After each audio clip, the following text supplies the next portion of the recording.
Alors l'actu de jeudi, ce sont les violences qui ont fait rage encore en Syrie avec la mort de 62 personnes, en majorité des civils, tués lors des opérations militaires contre des hauts lieux de la contestation. Donc depuis, un accord a été trouvé avec l'ONU qui prévoit notamment un cessez-le-feu, mais qui ne semble pas être respecté.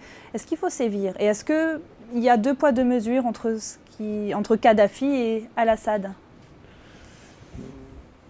Le sujet s'est passé en Russie, nulle part ailleurs. Il faut arrêter de ne pas dire la vérité.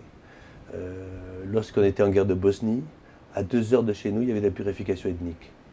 Et au Conseil de sécurité, il y avait des gens qui bloquaient. Et là, il y a encore des gens qui bloquent. La Russie et la Chine? La personne qui bloque, c'est la Russie. Et la Chine suit. J'ai été au Conseil de sécurité pendant 2 ans et demi. Et même comme président pendant 6 mois des ministères des Affaires étrangères, parce que la France était présidée. La Russie, Poutine, a une énorme responsabilité dans cette affaire. Alors, il était en campagne électorale, il montrait qu'il était contre l'Occident, il voulait gagner son élection. Très bien. D'ailleurs, je vois qu'il ne l'a pas gagnée comme il aurait aimé la gagner. Maintenant que l'élection est passée, il a reçu Kofi Annan et il accepte de dire que voilà, on va arranger ça.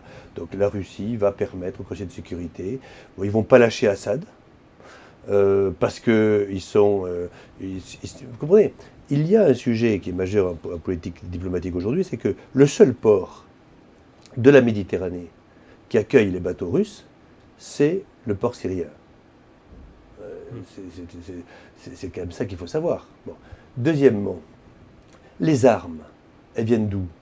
Les contrats industriels militaires entre la Syrie et la Russie, c'est énorme. Et enfin, troisièmement, vous avez des relations entre la Russie et l'Iran qui sont majeures.